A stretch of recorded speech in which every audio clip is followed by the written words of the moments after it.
ज्यादा नहीं, जैसे स्ट्रक्चर क्वेरी लैंग्वेज ये सब होता हाँ, तो एक्सएमएल का ये सीन रहता है कि जो तुम स्क्रीन पे देखते हो, जो तुम्हारा यूज़र इंटरफेस होता है, वो सारा का सारा कोड एक्सएमएल पे होता है। मतलब कि जो भी तुम स्क्रीन पे विजुअल विजुअल जो भी चीज़ होती है स्क्रीन पे, वो सारा का सारा एक्सएमएल संभालता है। बैकग्राउंड में जो टास्क हो रहे होते हैं, वो जावा संभालती है। मतलब कि अगर तुम ए प्लस बी लिखे हो, वो एक्सएमएल देखेगा। अब ए प्लस बी का जो लॉजिक होगा, वो जावा में कोड होगा। तो पिछली क्लास तो की नहीं तो दिक्कत ही होगा। जैसे एज्यूम मार सकते हो कि अब हम लोगों को जैसे टेक्स्ट भी कोई रिप्रेजेंट कराना है, तो टेक्स्ट के लिए क्या करते हैं, सिंपली या तो ड्रैग एंड ड्रॉप कर सकते हैं। अब ड्रैग एंड ड्रॉप किया तो हम लोग क्या, एक टेक्स्ट व्यू का एलिमेंट आ गया। टेक्स्ट व्यू जानते हो क्या होता है? हेलो। है। नो सर, अभी ये समझ लीजिए सेकंड क्लास है मेरी, जो फर्स्ट आप बताए थे तब से। हम्म।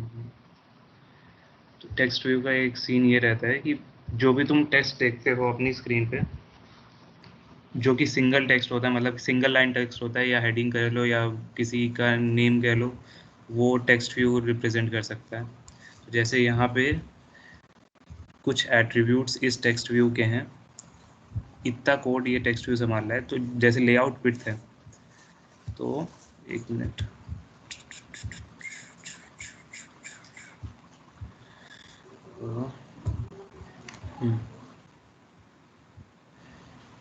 अब जैसे तुम देख रहे होगे, ये एक छोटा सा बॉक्स बना है। तो रैप कंटेंट क्या करता है कि जो टेक्स्ट जितना टेक्स्ट है, उसके अराउंड में इस बॉक्स को रैप कर देता है। जितने भी तुम्हारे व्यूज होते हैं, वो एक तरीके से तुम बॉक्स की तरह कंसिडर कर सकते हो कि एक बड़ी सी स्क्रीन पे वो बॉक्स को अरेंज करते हैं, और उसी से ही हम लोग के पास यूआई एलिमेंट आते हैं। और टेक्स्ट व्यू को एक बॉक्स की तरह कंसिडर कर सकते हो, और इसके अंदर जो टेक्स्ट है, मान लो इसमें अभी टेक्स्ट व्यू लिखा है, हम अगर और ज़्यादा लिखते जाए, तो वो टेक्स्ट के हिसाब से ये बॉक्स अपने आप को एडजस्ट कर लेगा। अब मान लो हमें पूरा का पूरा ये विड्थ कवर करनी थी, तो लेआउट विड्थ रैप कंटेंट क्या करता है, रैप कंटेंट इसको कवर कर लेता है। जैसे यहाँ लेआउट हाइट और लेआउट विड्थ को रैप कंटेंट में किया है, तो टेक्स्ट व्यू का जितना हाइट होगा, टेक्स्ट का जितना हाइट होगा, उस हिसाब से हाइट रैप कर लेगा। विड्थ का जितना विड्थ होगा, उसके टेक्स्ट का जितना विड्थ होगा, उसके हिसाब से ये रैप कर लेगा। जैसे जितना ज़्यादा हम टेक्स्ट बढ़ाते जा रहे थे, ये बॉक्स उतना ज़्यादा बड़ा होता जा रहा था। इसमें एक्स्ट्रा स्पेसेस कुछ नहीं है। अब मान लो यहाँ पे एक और एट्रीब्यूट होता है रैप कंटेंट की वजह, मैच पेरेंट का। मैच पेरेंट हमने कर लिया विड्थ पे, तो देखो ये बॉक्स जो है, ये पूरा का पूरा विड्थ कवर कर लिया। तो मैच पेरेंट का यही फंक्शन होता है कि जितना भी बड़ी तुम्हारी स्क्रीन की विड्थ है, उसको कवर कर लिया। अब लेआउट थिट में सेम, लेआउट हाइट में सेम चीज़ कर देंगे मैच पेरेंट, तो पूरी हाइट कवर कर लेगा। पर अब तुमने पूरा एक बॉक्स को, तुमने अपने टेक्स्ट व्यू के बॉक्स को पूरे स्क्रीन में कवर कर लिया, तो अब कोई और बॉक्स को रखने की जगह ही नहीं बची ना।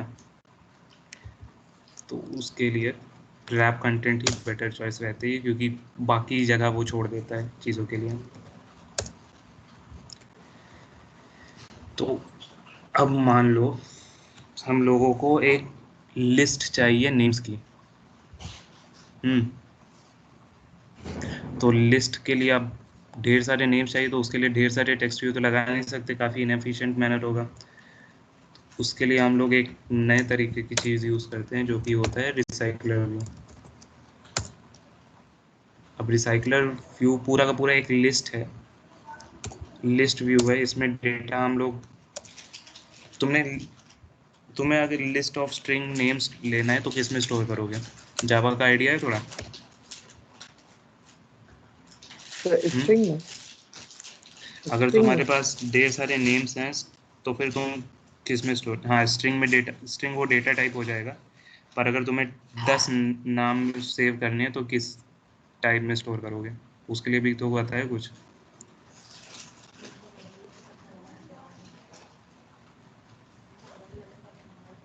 कोई idea? No sir. Array, array list इसका नाम सुना है? यस सर, यस सर, अरे यस सर। हम्म।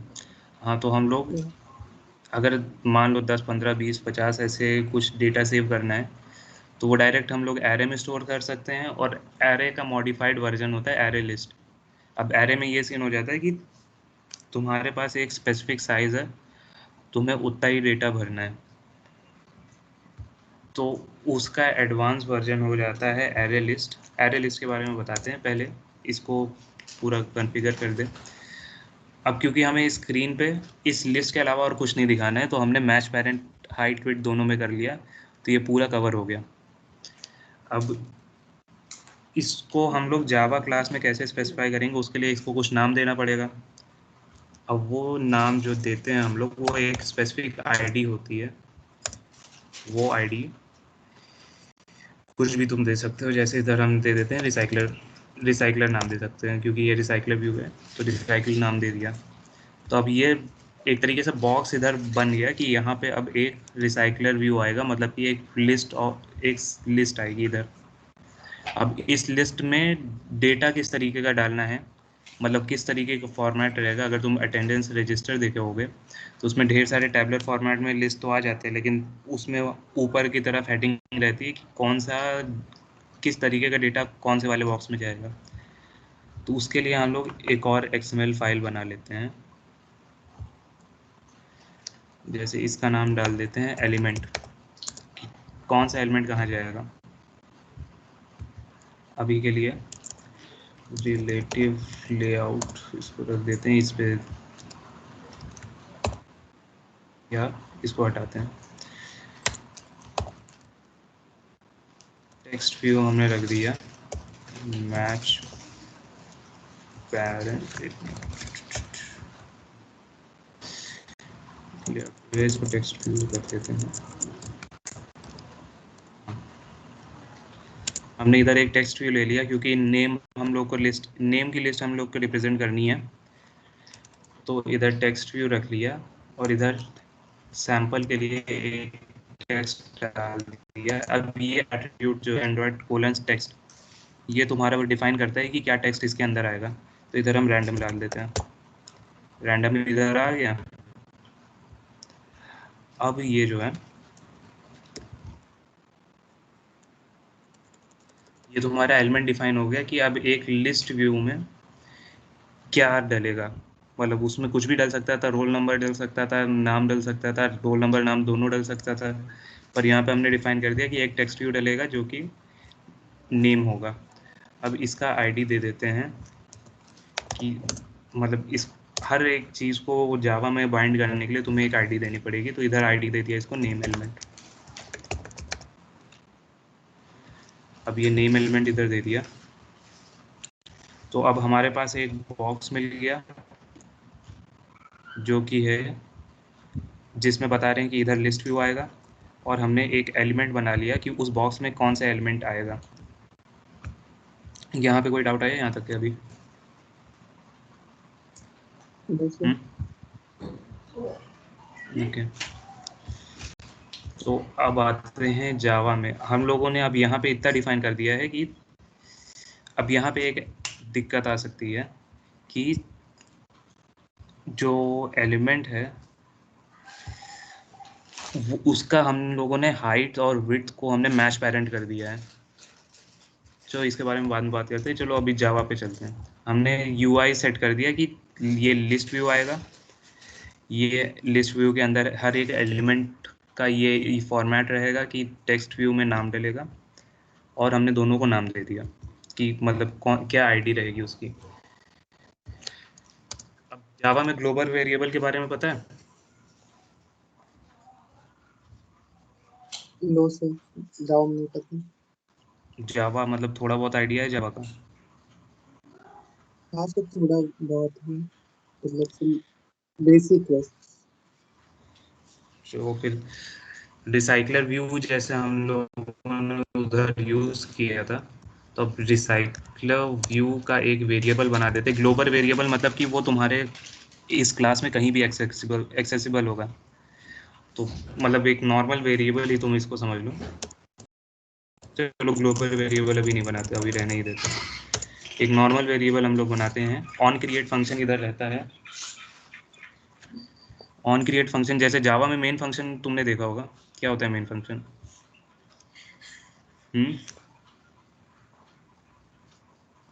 हेलो। तो मेन सी में रहती है। पब्लिक स्टैटिक वाइड मेन, ऐसा फंक्शन तुमने देखा होगा जावा में। हम्म पता है? नहीं सर। चलो कोई नहीं। जावा में एक पब्लिक स्टैटिक वॉइड मेन करके फंक्शन हम लोग को बनाना है। कोई भी अगर कोड एग्जीक्यूट कराना है तो एक पब्लिक स्टैटिक वॉइड मेन करके एक फंक्शन बनाना रहता है, और वो मेन फंक्शन से ही पूरा का पूरा एक कोड चालू होता है। वैसे ही यहाँ पे ऑन क्रिएट फंक्शन है।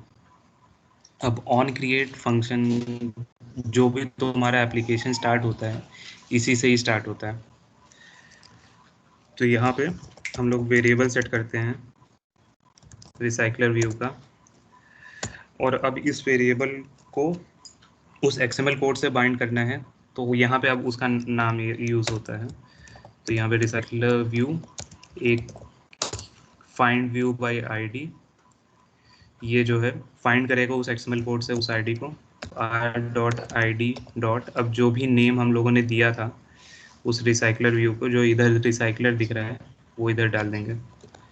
तो अब क्या होगा इधर से कि जो एक्सएमएल कोड हम लोगों ने इधर किया था और इधर इसकी आईडी को रिसाइकलर नाम दिया था, ये कनेक्ट हो गया है इस एक्टिविटी मेन के जावा कोड के साथ, इस कोड से। अब रिसाइकलर व्यू में क्या रहता है कि तुमने लिस्ट व्यू देखा होगा प्ले स्टोर या और भी जगह पे, कि लिस्ट व्यू कभी कभी वर्टिकल होती हैं, कि वर्टिकल लिस्ट आ गई है, कहीं पे हॉरिजॉन्टल लिस्ट आ गई है। तो उसको भी डिफाइन करना रहता है लिस्ट व्यू में, और वो होता है लेआउट मैनेजर से। लेआउट मैनेजर डिसाइड करता है कि तुम्हारी लिस्ट किस तरीके से रहेगी, वर्टिकल रहेगी, हॉरिजॉन्टल रहेगी, और आगे अगर तुम्हें और भी तरीके से करना होगा तो लेआउट मैनेजर डिसाइड करता है। तो चलो अभी के लिए वर्टिकल लेआउट मैनेजर कर लेते हैं। तो इसके लिए लीनियर लेआउट है, लीनियर लेआउट। फिर यहाँ पे इस एक्टिविटी का कॉन्टेक्स्ट डाल देंगे। कॉन्टेक्स्ट मतलब कि किस एक्टिविटी में ये डालने हैं, दिस अगर हम लोग लिख देंगे तो इससे ये पता चल जाएगा कि इस एक्टिविटी में, इस एक्टिविटी स्लैश मेन में हम लोग ये रिसाइकलर व्यू का लेआउट मैनेजर सेट कर रहे हैं। इतना डिटेल में जाने की ज़रूरत नहीं है, बस इतना समझ लो लेआउट मैनेजर सेट देखता है कि वर्टिकल में लिस्ट आ रही है कि हॉरिजॉन्टल में लिस्ट आ रही है। इधर हमने लीनियर लेआउट करा है तो ये ऑटोमेटिकली वर्टिकल में आएगी।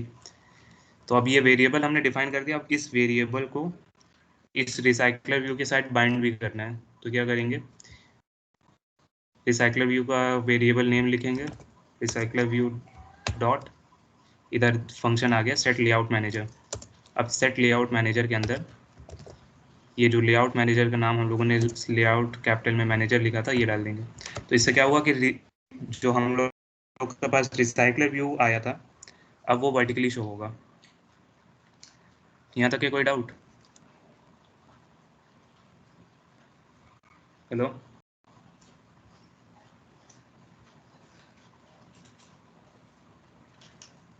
हेलो।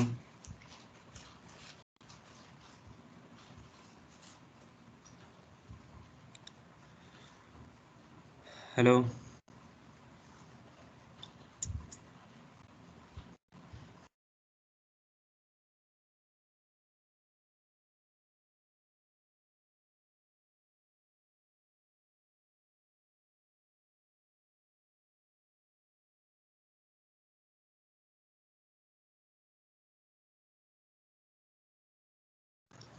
हेलो।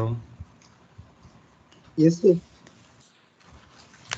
यहाँ तक के कोई डाउट? No sir. ओके, तो लेआउट मैनेजर का कॉन्सेप्ट समझ आ गया ना कि क्या करता है? यस सर, वर्टिकल और हॉरिजॉन्टल में रखने के लिए रहता है। हम्म तो अब ये लेआउट मैनेजर का ये काम होता है। बाकी रिसाइकलर व्यू एक और चीज़ करता है कि मान लो अभी तुम्हारे पास 100 लोगों के नेम की लिस्ट है, तो अब वो 100 लोगों की नेम की लिस्ट तुम डायरेक्ट स्क्रीन पे डाल दोगे तो सारी की सारी सारे के सारे नेम एक साथ आ जाएंगे। हम्म अगर मान लो इस तरीके का तुम्हारे रिसाइकलर व्यू में एलिमेंट्स आएंगे तो सारा का सारा स्क्रीन पे। आवाज कट नहीं आती, आप फिर से रिपीट करिए प्लीज। हम पूछ रहे हैं कि इंस्टाग्राम तुम यूज़ करते हो ना? Yes sir. हाँ, तो इंस्टाग्राम में जो तुम्हारा पूरा का पूरा फीड आती है, वो सारी की सारी एक ही स्क्रीन में आ जाती है कि तुम्हें स्क्रॉल करना पड़ता है? तो स्क्रॉल करना पड़ता है। हाँ, तो वो जो डेटा रहता है, अब वो डेटा तुम्हें सारा का सारा डेटा एक साथ दिख नहीं रहा है, तो हम लोग सारा का सारा डेटा एक साथ स्टोर क्यों करें?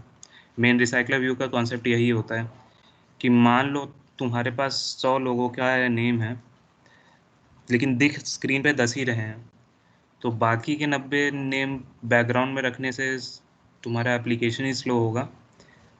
तो उसके लिए रिसाइकलर व्यू क्या करता है कि जैसे मैंने बताया कि अगर 10 नेम शो हो रहे हैं, मतलब कि 10 बॉक्सेस बने होंगे नेम के स्क्रीन पे, तो वो क्या करेगा कि तुमने जैसे ही इसको ऊपर किया, वैसे ही वो बॉक्स से तुम्हारा डेटा पुराना वाला उड़ा के नीचे लगा दिया वही बॉक्स को, और नया डेटा जो भी आएगा वो इसी पुराने वाले बॉक्स में आ जाएगा।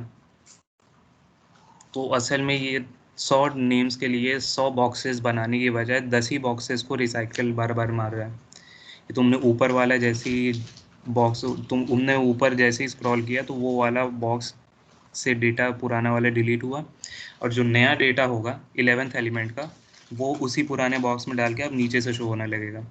ये फ़ायदा होता है रिसाइकलर व्यू का, और ये एफिशिएंट होता है, अभी एफिशिएंट होता है, इसीलिए इसको ज़्यादातर हम लोग यूज़ करते हैं, ज़्यादातर लिस्ट व्यू को यूज़ करने में। तो अब ये चीज़ आती है हम लोगों की रिसाइकलर व्यू एडाप्टर से। ये जो रिसाइकलिंग का फीचर है, ये रिसाइकलर व्यू का एडाप्टर यूज़ करता है, और उसके लिए हम लोगों को एक एडाप्टर बनाना पड़ेगा इसमें जावा क्लास में। तो न्यू पे गए, इधर जावा क्लास है, अब अपने एडाप्टर को कुछ भी नाम देना है, तो मान लो एडाप्टर ही दे दिया, माई एडाप्टर दे देते हैं।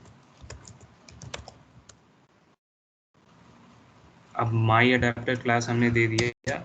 अब ये जो है, क्योंकि ये रिसाइकलर व्यू का एडाप्टर है, तो इसके अंदर रिसाइकलर व्यू की कुछ फंक्शनैलिटी होनी चाहिए। उसके लिए हम लोग एक चीज़ यूज़ करते हैं, एक्सटेंड। एक्सटेंड्स और रिसाइकलर व्यू डॉट एडेप्टर। तो इसने क्या किया है कि रिसाइकलर व्यू का जो एडेप्टर वाले फीचर थे, ये तुम्हारा एंड्रॉयड स्टूडियो में के अंदर काफ़ी सारी क्लासेस रहती हैं, उनमें से रिसाइकलर व्यू की भी एक क्लास है। तो एडेप्टर का जितना भी फंक्शनैलिटी था रिसाइकल करने वाला, इस x tends recycler view dot adapter की वजह से अब वो सारा का सारा फंक्शनैलिटी इस क्लास के अंदर आ जाएगा, जो तुमने कस्टम बनाई है माई एडेप्टर करके। अब जो तुमने रिसाइकलर व्यू, वो फंक्शनैलिटी तो आ जाएगी, अब उस फंक्शनैलिटी को डिफाइन करना पड़ेगा कि मतलब कि कैसे क्या काम होगा। तो उसके लिए इस क्लास का नाम डॉट एक व्यू होल्डर हम लोग को पास करना होगा।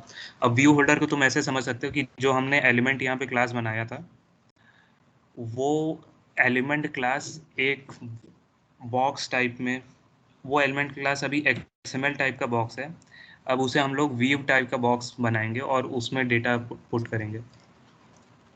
तो ज़्यादा डीप में समझने की ज़रूरत नहीं है, बस इतना समझ लो कि एलिमेंट क्लास हम लोग की XML में है, XML को हम लोग थोड़ा सा कन्वर्ट करके अब अपने हिसाब से उसमें डेटा डालेंगे। तो यहाँ पे एक व्यू होल्डर अपने हिसाब से बना लेंगे, माई व्यू होल्डर करके। अब एंड्रॉइड स्टूडियो में फंक्शनैलिटी रहती है माई व्यू होल्डर, क्योंकि इसमें डिफाइन ही नहीं है, तो एक क्लास हम माई व्यू होल्डर की बना देंगे। अब ये माई व्यू होल्डर तो हम लोग अपने मर्जी से बनाए हैं, अब ये माई व्यू होल्डर भी रिसाइकलर व्यू का जो हम लोगों के पास प्री डिफाइंड क्लासेस होंगी उनमें से कुछ फीचर्स उठा के लाएगा व्यू होल्डर की। तो इधर हो जाएगा रिसाइकलर व्यू एक्सटेंड्स, सेम रहेगा, x tends recycler view dot view holder. अब देखो ये एक्सटेंड कर लिया, तो अब ये चाहता है कि अब तुमने फंक्शनैलिटी को तो कॉल कर दिया कि माई व्यू होल्डर नाम की क्लास में अब हमें recycler view dot view holder की फंक्शनैलिटीज़ चाहिए। तो अब वो फंक्शनैलिटीज़ के लिए अब जो रिसाइकलर व्यू क्लास है वो कह रहा है कि अब थोड़ी चीज़ें तुम हमारी लो। जैसे इधर हमने इसकी क्लास से थोड़ा एक फंक्शनल एक कंस्ट्रक्टर बनाया जिसकी रिक्वायरमेंट थी, कंस्ट्रक्टर बना लिया। अब चलो इसका एक्सटेंड करा लिया हमने रिसाइकलर व्यू डॉट माई व्यू होल्डर का। अब सेम चीज़ हम करेंगे अडेप्टर के लिए। अब अडेप्टर का क्या सीन है कि अब अडेप्टर के लिए भी सेम चीज़ है कि रिसाइकलर व्यू बोल रहा है कि कुछ अब तुमने एक्सटेंड करी है तो कुछ फंक्शनैलिटीज़ हमारी तुम्हें चाहिए, इम्प्लीमेंट मेथड करेंगे। तो ये सारी की सारी functionality recycler view dot adapter तुम्हें देता है। तो इन सारी की सारी को ले लोगे। ये अगर ये सारे रेड कलर के कोड्स हैं तो इनको डिलीट मारो, ये नेसेसरी नहीं है।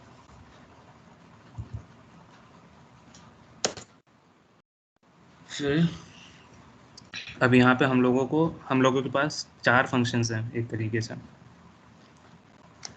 अब ये चारों फंक्शन के एक स्पेसिफिक काम है। सबसे पहले इधर एक वेरिएबल हम लोग असाइन कर लेते हैं। कंस्ट्रक्टर के बारे में पता है क्या होता है?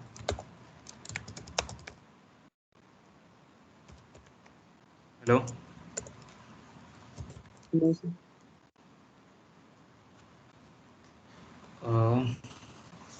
कंस्ट्रक्टर को ऐसे समझ सकते हो कि हम लोग मेन के बाद अगर प्रॉपरली किसी फंक्शन को एग्जीक्यूट करना चाहें तो सबसे पहले कंस्ट्रक्टर कॉल होता है। वो पूरे पूरे प्रोग्राम को प्रिपेयर करता है तुम्हारा एक कोड रन कराने के लिए।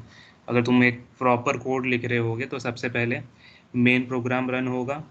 अब वो मेन प्रोग्राम जो है कंस्ट्रक्टर को कॉल करेगा सारे वेरिएबल्स को सेटअप करने के लिए। अब कंस्ट्रक्टर्स को कॉल करने के बाद ये जितने भी फंक्शंस होते हैं ये कॉल होते हैं। अब यहाँ पे जैसे तुमने एरे लिस्ट का पहले बताया था कि एरे लिस्ट जो है मॉडिफाइड वर्जन होता है एरे का। इसको इनिशियलाइज करने के लिए ये कोड रहता है array list string names new array list. तो यहाँ पे जो हमने डेटा टाइप जिस तरीके का तुम्हें एरे लिस्ट चाहिए होगा वो तुम्हें प्रोवाइड करना होगा। जैसे यहाँ पे हमने स्ट्रिंग डाला क्योंकि स्ट्रिंग ऑफ नेम्स चाहिए थे हमें। अब यहाँ पे इंटीजर डालेंगे तो फिर एक हमारे पास एरे लिस्ट आ जाएगी जिसमें इंटीजर स्टोर कर सकते हैं। तो अभी नेम हमें स्टोर करना है तो स्ट्रिंग नेम्स इसमें डाल दिया। अब जो है इधर इनिशियलाइज कर दिया। अब ये हमने किसी फंक्शन के अंदर इनिशियलाइज नहीं किया, ना तो मेन के अंदर इनिशियलाइज किया है। तो इसका फ़ायदा क्या हुआ कि ये ग्लोबल वेरिएबल बन गया। ग्लोबल वेरिएबल बन गया मतलब कि अब इसे हम किसी भी फंक्शन में कॉल करेंगे तो ये आराम से मॉडिफाई हो जाएगा। वरना अगर तुम ऑन क्रिएट व्यू होल्डर में ये सेम कोड लिख देते और फिर ऑन बाइंड व्यू होल्डर में ये वेरिएबल कॉल कराते तो फिर पहचान ही ना पाता वो, क्योंकि इसी फंक्शन के अंदर वो लिमिटेड हो जाता। तो नाम से जैसे पता चल रहा है ग्लोबल वेरिएबल है, तो ये ग्लोबली इस फंक्शन के अंदर कहीं भी एक्सेस करा जा सकता है। तो एक हमने नेम का एरे लिस्ट बना दिया। अब क्योंकि हम लोगों को एक कंस्ट्रक्टर बनाना है जिसमें ये एरे लिस्ट इनिशियलाइज होगा, तो एक मिनट राइट क्लिक करेंगे, यहाँ पे जनरेट का ऑप्शन आएगा। इससे तुम कंस्ट्रक्टर बना सकते हो और भी सारी चीज़ें कर सकते हो। तो अभी के लिए कंस्ट्रक्टर यहाँ से बनाते हैं। कंस्ट्रक्टर में एरे लिस्ट हम लोगों को चाहिए होगा। तो ये जो हम लोगों ने एरे लिस्ट बनाया, इसको जो भी डेटा ये कंस्ट्रक्टर प्रोवाइड करेगा ये सेव कर लेगा। अब ये कंस्ट्रक्टर का काम आता है मेन एक्टिविटी में। जैसे यहाँ पे लेआउट मैनेजर हमने सेट कर दिया, लेकिन अडेप्टर अभी भी बाकी है। तो अडेप्टर के लिए जो हम लोगों ने अडेप्टर क्लास बनाई है कस्टम, उसका एक वेरिएबल बना लेंगे माई अडेप्टर करके is equal to new my adapter. अब जैसे तुम ये न्यू माई अडेप्टर या कुछ ऐसे करते हो तो ये असल में डायरेक्टली तुम कंस्ट्रक्टर को कॉल कर रहे हो। तो न्यू माई अडेप्टर जैसे ही किया तो ये एक कंस्ट्रक्टर को कॉल कर रहा है। अब ये कंस्ट्रक्टर चाहता है कि एक एरे लिस्ट ऑफ नेम्स हमें प्रोवाइड हो, और एरे लिस्ट जो array list of names provide होगा वो नेम्स ये इस वाले एरे लिस्ट में डाल देगा। ये समझ में आ रहा है? हेलो, तो ये लास्ट वाला क्या बताया? एरे लिस्ट में जो लास्ट कॉल कर रहा है। मतलब अब हम लोगों का जो भी एक मेन एक्टिविटी करके स्क्रीन है, उस पर हम लोग काम कर रहे हैं। अब उस पर हम लोगों ने ये बता दिया कि रिसाइकलर व्यू कहाँ पे प्रेजेंट है, ये बता दिया लेआउट मैनेजर किस तरीके का वर्टिकल होगा कि हॉरिजॉन्टल रिसाइकलर व्यू होगा। अब हम लोगों को चाहिए कि अडेप्टर सेट करना है, तो इधर अडेप्टर बना लिया पूरा का पूरा। अडेप्टर को एक्सटेंड करा दिया रिसाइकलर व्यू की थोड़ी बहुत फंक्शनैलिटीज़। अब वो फंक्शनैलिटीज़ प्रोवाइड करने के बाद अब हम लोगों को अडेप्टर में लिस्ट भी तो प्रोवाइड करनी होगी जिस लिस्ट पे वो अडेप्टर काम करेगा। तो हमने एक नया वेरिएबल बना लिया ग्लोबल वेरिएबल नाम से नेम्स का। अब वो नेम्स का वेरिएबल तो अभी खा लिया, तो उसके लिए एक कंस्ट्रक्टर बनाया, जो कंस्ट्रक्टर मेन एक्टिविटी से एक एरे लिस्ट ऑफ नेम्स आ रहा है। अब वो नेम्स हम लोगों ने इस एरे लिस्ट में डाल दिया। समझ आ रहा है? मेन एक्टिविटी से डेटा आया है, अब वो डेटा हम लोग जो वेरिएबल इधर बनाए उसमें डाल दे रहे हैं। बस इतना हो रहा है कंस्ट्रक्टर की वजह से। यस। कंस्ट्रक्टर का मेन काम यही अभी यहाँ पे है कि तुम जब ये कोड लिखोगे तो फिर यहाँ से जो जो डेटा तुम पास कराओगे वो डेटा तुम्हारा ये एडाप्टर में आएगा। अब तुम्हें जिस तरीके से एडाप्टर को मैनेज करना हो उतना तरीके के तुम डेटा वहाँ से भेज सकते हो। अभी क्योंकि सिर्फ हम लोगों को एरे लिस्ट ऑफ नेम्स पे ही काम करना है, तो हम लोग एरे लिस्ट यहाँ से पास कराएंगे। तो यहाँ पे एडाप्टर में एक एरे लिस्ट पास कराने से पहले यहाँ पे एरे लिस्ट का सेम कोड यहाँ पे लिखेंगे जो कि नेम्स का हो रहा है। नेम्स का ये चलो इसको एन लिख देते हैं कंफ्यूजन ना होने के लिए, और न्यू एरे लिस्ट।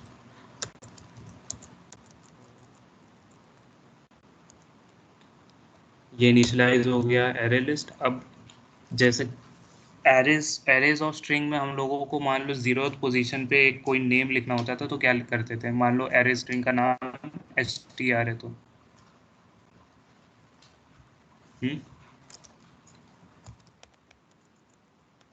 मान लो स्ट्रिंग ऑफ एरेज है str करके is equal to new string of arrays, और इसकी लेंथ हमने 10 की कर दी कि 10 नाम इसमें स्टोर हो सकते हैं। तो हम लोग क्या करते थे इसमें, अगर हमें 0th एलिमेंट पे कोई नेम रखना है तो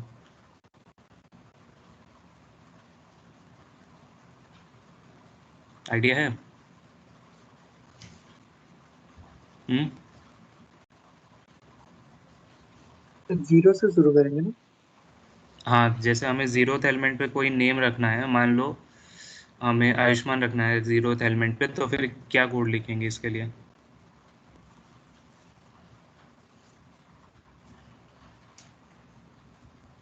हम्म। तो जावा में आइडिया नहीं है, सी में आइडिया सर। सी में क्या लिखते थे बताओ?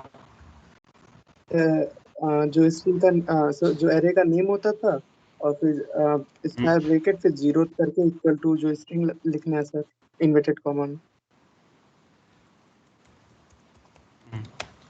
हाँ, तो यही होता था। तो अब जैसे यहाँ पे ये सेम फंक्शन इसमें भी काम करता है, तो सही बताया।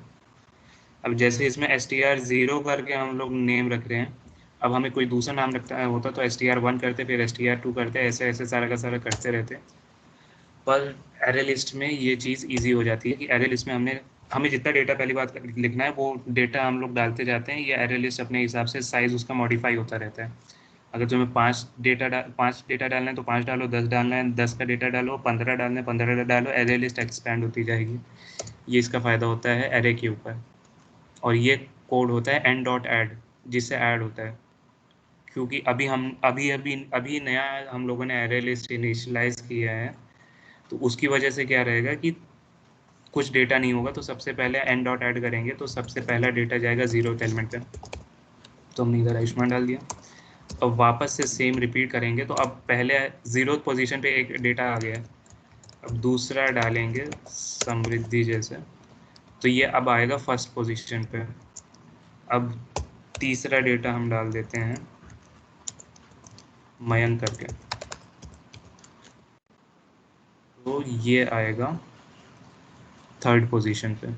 मतलब कि 0 पे ये रहेगा, 1 पे ये रहेगा, 2 पे ये रहेगा। जिस तरीके से हम लोग डालें इसी पोर्शन में रहेगा।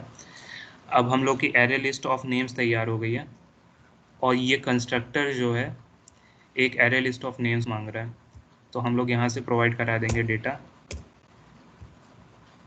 एरे लिस्ट ऑफ नेम्स का। अब यहाँ पे हम लोगों ने एरे लिस्ट पास कराया, तो अब क्या होगा कि माई अडेप्टर में यही सेम डेटा यहाँ पे अब सेव हो गया। तो अब ये जो एरे लिस्ट नेम्स नाम से है, इसमें वो सारे डेटा सेव हो गए जो हम लोगों ने मेन एक्टिविटी से पास कराया। और दिस डॉट नेम्स इसको प्रिफर कर रहा है। दिस डॉट नेम्स में ये सारा डेटा आ जाएगा जो इसमें था। कन्फ्यूजन अगर हो रही हो तो इसको नेम्स 1 रख लो और इसको नेम्स 1 रख लो, तो ये सेम काम हो रहा है। अब कंस्ट्रक्टर का काम हो गया। अब यहाँ पे आया, यहाँ पे कुछ हम लोग के पास फंक्शनैलिटीज़ है। जैसे इसमें से सबसे पहले ये देख लो, गेट आइटम काउंट, या शुरुआत से ही चालू करते हैं। ऑन क्रिएट व्यू होल्डर हम लोग के पास है, ऑन बाइंड व्यू होल्डर है, गेट आइटम काउंट है और माई व्यू होल्डर है।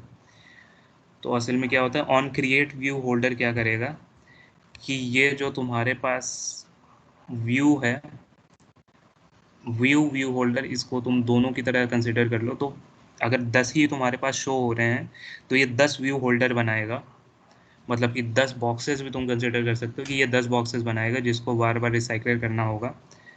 तो ये ऑन क्रिएट व्यू होल्डर अगर 10 बॉक्सेस बनाना होगा तो ये कितनी बार कॉल होगा, ऑन क्रिएट व्यू होल्डर बताना। तो हम्म 10 का। तो 10 बॉक्सेस बनाने के लिए 10 बार कॉल होगा।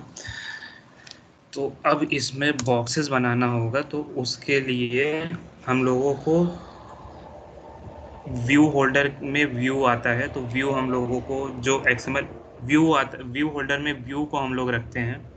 तो एक्सएमएल, लेकिन असल में जो हम लोगों के पास एलिमेंट है वो एक्सएमएल नाम टाइप का है, लेकिन यहाँ पे हम लोगों को व्यू टाइप का रखना है।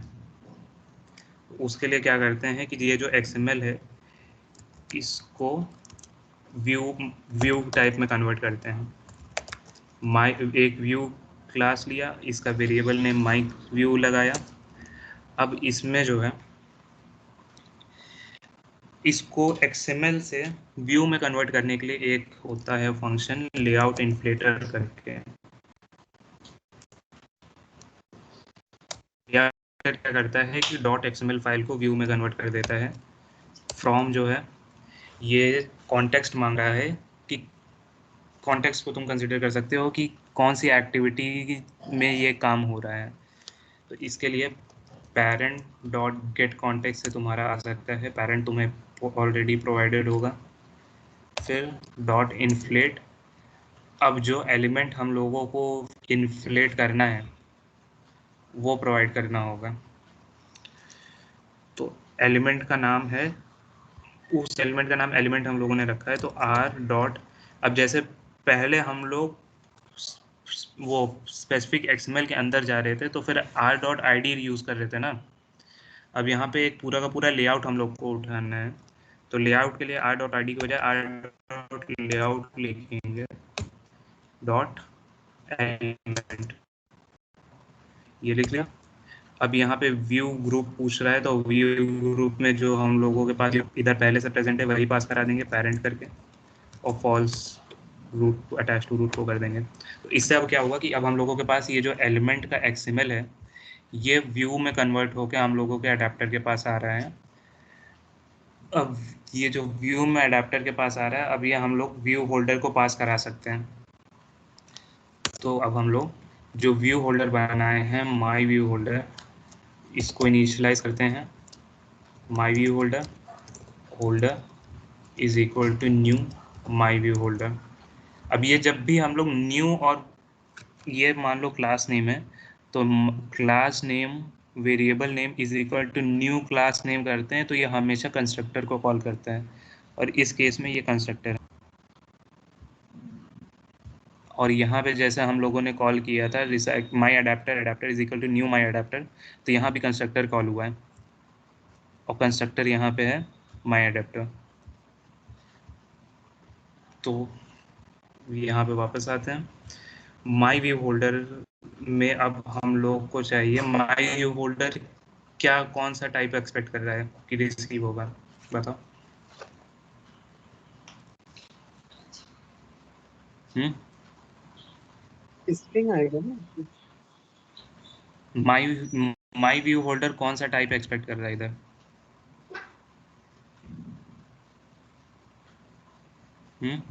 एक्सएमएल वाला आ रहा है। एक्सएमएल वाला तो हम लोगों ने व्यू में कन्वर्ट कर दिया ना इधर, यस सर। और लेआउट इन्फ्लेटर से वो एक्सएमएल का जो भी एलिमेंट हम लोग के पास था वो व्यू में कन्वर्ट हो गया है।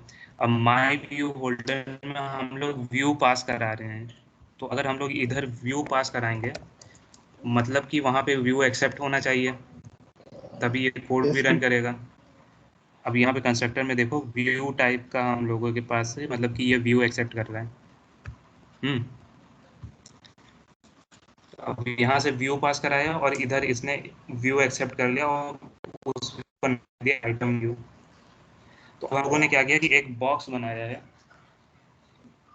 उस बॉक्स में अब हम लोगों को क्या क्या डालना है, मतलब कि एक रो समझ लो, उस रो के अंदर क्या क्या एलिमेंट रहेंगे। जैसे अटेंडेंस का तुम अगर कोई डेटा देखते हो तो उसमें सीरियल नंबर होता है, नेम होता है, रोल नंबर होता है, अटेंडेंस डेटा होता है। वैसे ही एक बॉक्स समझ लो एक रो को, अब उसमें कौन कौन से टाइप के डेटा जाएंगे वो माई व्यू होल्डर में डिसाइड होगा। तो यहाँ पे सिर्फ एक नेम जाने वाला है। तो अब हम लोगों को एक नेम स्टोर करना है, तो एक सिंगल स्ट्रिंग को स्टोर करने के लिए कौन से टाइप ऑफ व्यू को हम लोग रखते हैं?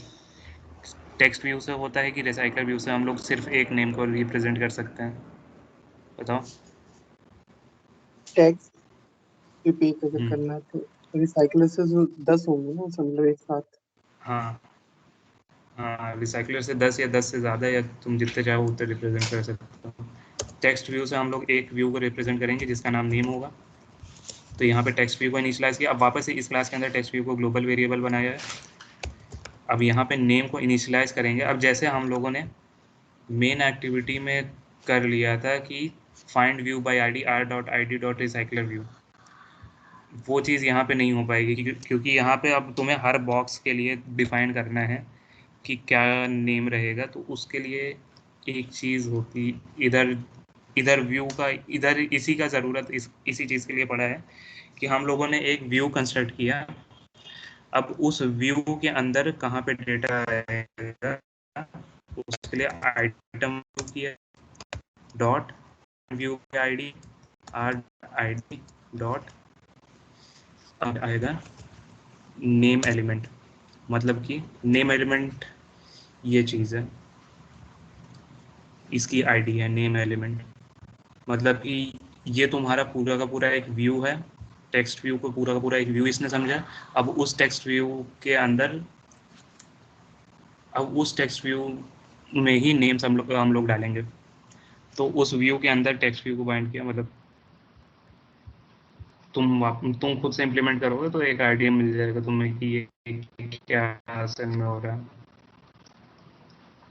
तो यहाँ पे माई व्यू होल्डर का होगा कि हम लोगों के पास एक व्यू था, अब उसमें हम लोगों ने सेक्शंस बना लिए कि कौन सी जगह पे क्या आएगा। तो यहाँ पे क्योंकि सिर्फ एक ही चीज़ हम लोग को शो करनी थी, नेम शो करना था, तो नेम के लिए हम लोगों ने बना लिया कि टेक्स्ट व्यू में नेम होगा। और आइटम व्यू से हम लोगों ने डिफाइन कर लिया कि इस व्यू के इस पोजीशन पे ये नेम ऑफ एलिमेंट आएगा। गेट आइटम काउंट क्या करता है कि इतना समझ, ये माई व्यू होल्डर का कॉन्सेप्ट समझ में आया? यस। हाँ, तो गेट आइटम काउंट क्या करता है कि एरे लिस्ट हमारे पास है, एरे लिस्ट का नाम हम लोगों का था नेम्स करके, तो वो बस साइज साइज लेता है कि एरे लिस्ट का साइज क्या है, उस हिसाब से ये पूरा का पूरा अडेप्टर काम करेगा। अब जो है ये माई ऑन बाइंड व्यू होल्डर आता है। तो अब हम लोगों ने व्यू होल्डर यहाँ पे बना लिया और माई व्यू होल्डर में उसको पास करके उसको इनिशियलाइज कर लिया कि कौन सी जगह पे क्या डेटा होने वाला है। रिटर्न टाइप किसी फंक्शन का तुम्हें पता है?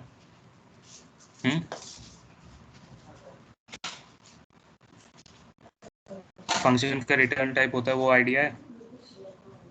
Yes sir. अच्छा, तो इस फंक्शन का क्या रिटर्न टाइप होना चाहिए? अच्छा इसमें रिटर्न नहीं होना चाहिए, वाइट लगा है। हम्म, तो वाइट लगा ना इसमें, रिटर्न कहाँ होगा? कहाँ वर्ड लगा है? सर ये ऑन बाइंड व्यू, नहीं, ये वाला इसमें नल रिटर्न हो रहा है। ऑन क्रिएट व्यू होल्डर में क्या रिटर्न होगा?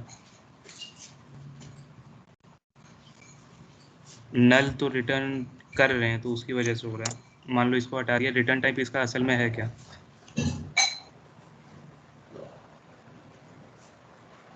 सर ये होल्डर है। कौन सा? माई व्यू होल्डर है ना? Yes sir. हाँ, तो जो फंक्शन होता है उसका रिटर्न टाइप ऊपर ही होता है, उसी के हिसाब से हम लोग को रिटर्न कराना होता है। इधर रिटर्न नल करा दिया था इनिशियली, क्योंकि कोई होल्डर इसके पास नहीं था, लेकिन अब हम लोग होल्डर बना चुके हैं माई व्यू होल्डर, तो अब हम लोग उसके नेम भी पास कर सकते हैं। तो अब ये क्या करेगा कि 10 बार ये एग्जीक्यूट होगा, 10 बार एग्जीक्यूट होगा तो 10 बार ये एलिमेंट वाली फाइल को लेगा एक्सएमएल की, उसको व्यू में कन्वर्ट करेगा। अब उस व्यू होल्डर उस व्यू को माई व्यू होल्डर में डालेगा। माई व्यू होल्डर क्या करेगा? माई व्यू होल्डर बता देगा कि होल्ड उस व्यू में कहाँ पे क्या क्या चीज़ होनी चाहिए। फिर ये जब होल्डर से निकल आएगा तो ये होल्डर को हम लोग रिटर्न कर देंगे। तो अब ये जो जाएगा, ये जाएगा ऑन बाइंड व्यू होल्डर पे। अब ऑन बाइंड व्यू होल्डर का क्या काम होता है कि अब तुम्हारे पास एक बॉक्स आ गया है, तुम्हें पता है कि कौन सी जगह पे क्या कौन सा डेटा रखना है, लेकिन तुमने अभी तक डेटा नहीं रखा है। तो ऑन बाइंड व्यू होल्डर वही करता है कि व्यू होल्डर में आप डेटा रखना चालू करता है। और पोजीशन तुम्हारा ये बताता है कि कौन से पोजीशन ऑफ एलिमेंट का डेटा हम लोगों को रखना है। मतलब कि अगर तुम्हारे पहले 5 डेटा पहले से रख चुके हैं, तो ये पोजीशन अगला वाला बताएगा, छठे वाले का डेटा देगा। तो उसके लिए अब हम क्या करेंगे कि होल्डर डॉट, ये अपने आप तुम्हें दे देगा कि कौन सा तुम्हें कौन से वेरिएबल में तुम्हें डेटा सेट करना है। जैसे यहाँ पे एक ही टेक्स्ट था, टेक्स्ट व्यू नेम के नाम से, तो अब इस नेम में डेटा सेट होगा सेट टेक्स्ट।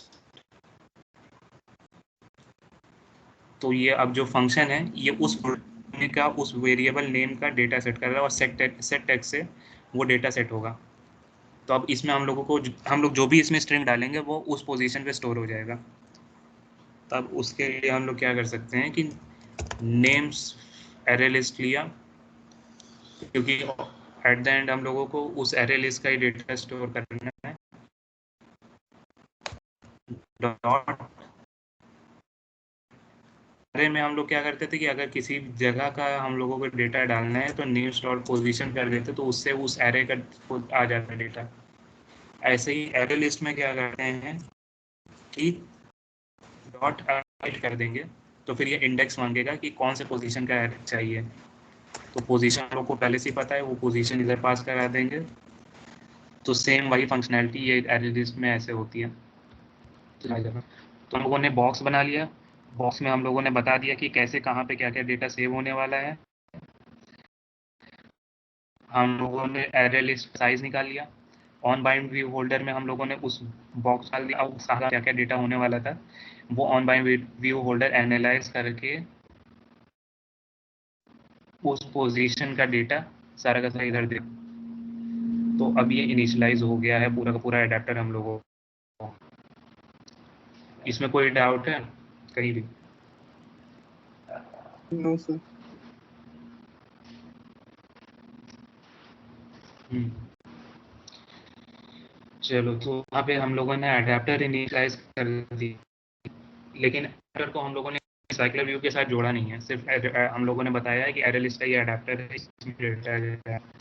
तो उसके लिए कोड रिसाइकलर व्यू का नाम जो होगा, रिसाइकलर व्यू जैसे यहाँ पे है डॉट सेट अडेप्टर। हम लोग को यहाँ पे दो चीज़ मेन है, लेआउट मैनेजर सेट करना है और लेआउट का अडेप्टर सेट करना है। सेट अडेप्टर हमने क्लिक किया, अब सेट अडेप्टर की सेट करना करेंगे, जैसे यहाँ पे अडेप्टर नाम है। तो अब ये क्या कर रहा है कि रिसाइकलर व्यू का जो हम लोगों ने बॉक्स बनाया था, वो बॉक्स इसने यहाँ से पूरा का पूरा कहते हैं बाइंड मार दिया कि रिसाइकलर व्यू एक्टिविटी मेन में जो प्रेजेंट है वो यहाँ पे हमने कनेक्ट कर दिया फाइंड व्यू बाय आईडी से। अब उस रिसाइकलर व्यू का लेआउट कैसा होगा वो हमने डिफाइन करते हैं लीनियर लेआउट मैनेजर से, कि एक लेआउट मैनेजर हम लोगों ने बनाया जिसको बताया कि लीनियर लेआउट मैनेजर है ये। अब उस लीनियर लेआउट मैनेजर को हमने रिसाइकलर व्यू से कनेक्ट कर दिया कि तो वो लीनियर लेआउट मैनेजर अब रिसाइकलर व्यू से कनेक्ट हो गया, तो अब recycler view automatically vertical recycler view हो जाएगा, मतलब अब वर्टिकल सेट ऑफ डेटा हम लोग को दिखेगा। को करना था कि डेटा, तो हम लोगों ने सबसे पहले डेटा सेट किया, एक एरे लिस्ट इनिशियलाइज करी, एरे लिस्ट में डेटा ऐड किया।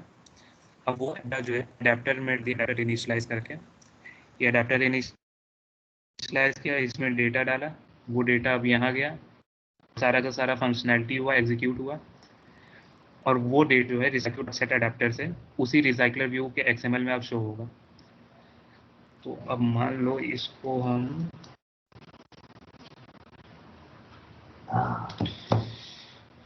शो कराना चाहें तो 1 मिनट, इसको अब ये पूरा का पूरा कोड रेडी है, अब इसको रन करते हैं।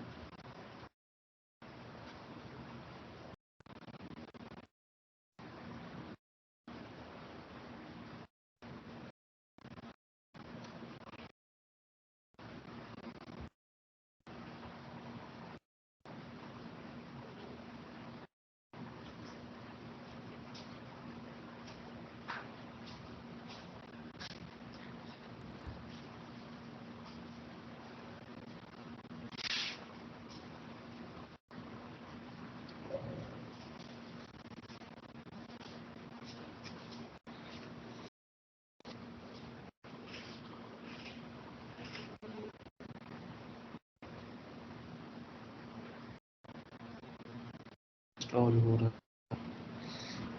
है, शेयर करते हैं,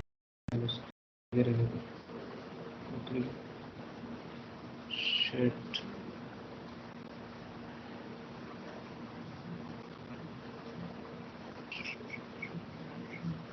तो सही है। तो इधर जो है स्क्रीन पर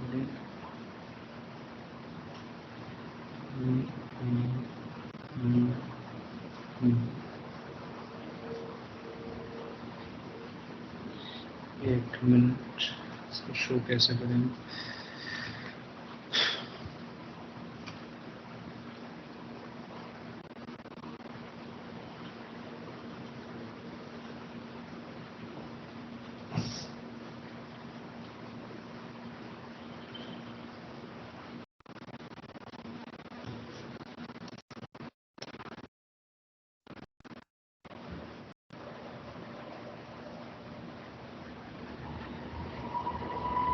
इसमें अभी तक के कोई डाउट आया है? ये पूरा का पूरा ओवरऑल टॉपिक यहीं पे ही है। अब एक मतलब वैकेशन की वीडियो दिखा रही हो और ये एंड है।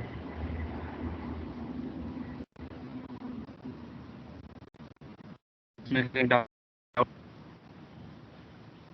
नो सर, देख हेलो, वो स्क्रीन में फ्रीज लग रही है स्क्रीन आप। स्क्रीन, हाँ वो असल वीडियो अपलोड कर रहे हैं, इसमें अभी कुछ खास है नहीं बचा।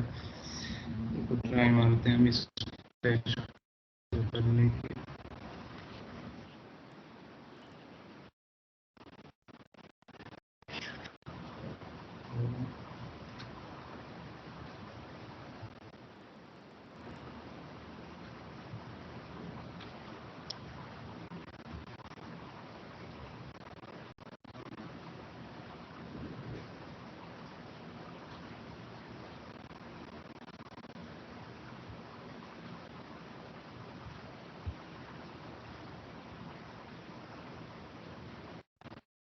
ये छोड़ो, काफी आर्टिकल है।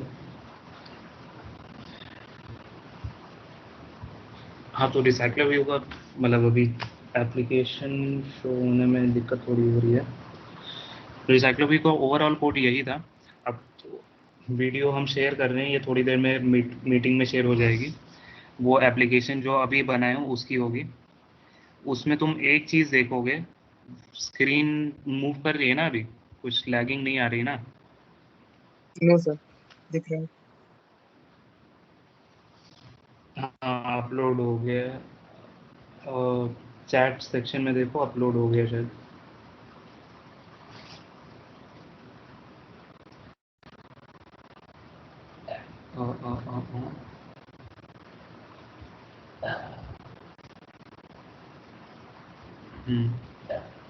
ये जो एप्लीकेशन हम लोगों ने अभी बनाई उसकी रिकॉर्डिंग है।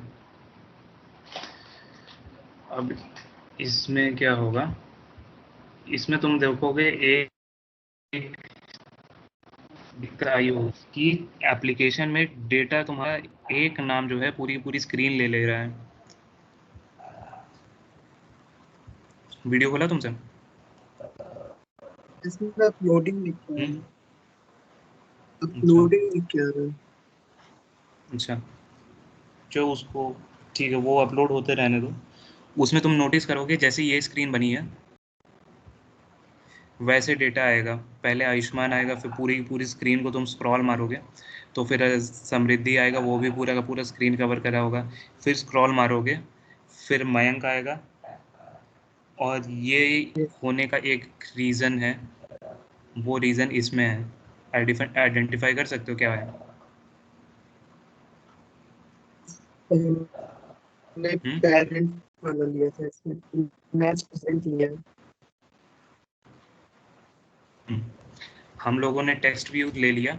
अब ये हम लोगों का रिसाइकलर व्यू क्या कर रहा है कि अब वो हर बार एक ऐसा व्यू बना दे, एक व्यू फोल्डर में ऐसा व्यू डाल दे रहा है जिसका पूरा पूरा हाइट और विड्थ जो है एक पूरे स्क्रीन के बराबर है।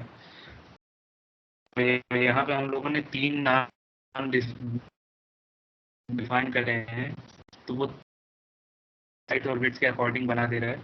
तो एक पूरा स्क्रीन हम लोग स्वाइप मार, एक नेम दूसरा एक तीसरा, तो इसको हम लोग कैसे सही करेंगे? लेआउट हम लोग को मॉडिफाई, लेआउट हाइट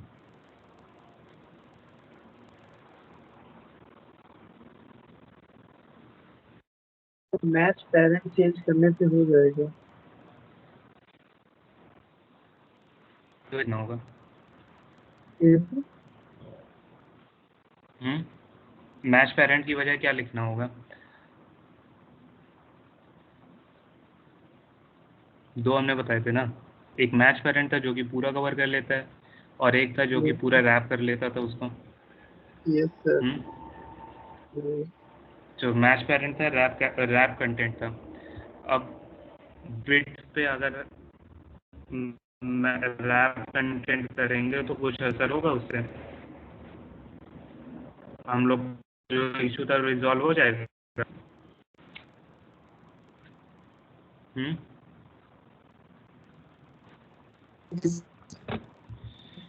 विड्थ है ना सर? बताओ क्या हुआ? सर हाइट, हाइट दिक्कत हाइट हाइट की है तो फिर हाँ हाँ हाँ हाँ, दिक्कत हाइट की है तो हम लोग को हाइट वाला मॉडिफाई करना होगा। तो इसको दिक्कत नहीं है मैच पेरेंट करने से, लेकिन विड्थ को अगर तुम रैप कंटेंट करोगे तो फिर उससे कोई इशू नहीं आएगा, बस वो रैप कर देगा। बाकी सेम तुम्हारा दिक्कत आया रहेगा अगर तुम इसे मैच पेरेंट से रैप कंटेंट नहीं किया। तो इसको वैसे ही अगर रहने दो और ये कर देंगे, तो अब इससे एक व्यू बनेगा इतने साइज का, दूसरा व्यू बनेगा इतने साइज का, तीसरा व्यू बनेगा इतने साइज का, और सेम, और एक ही स्क्रीन में तुम्हारे तीनों नेम आ जाएंगे।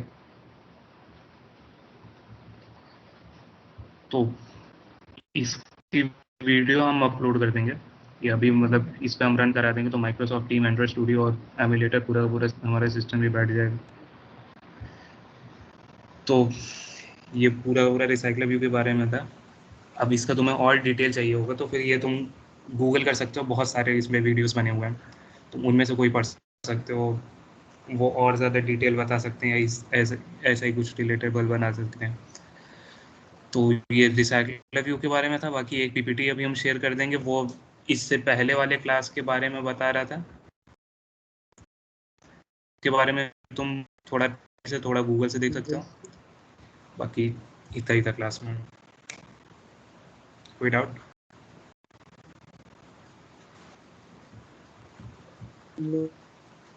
कोई डाउट? चलो फिर एंड करते हैं इसको। Thank you.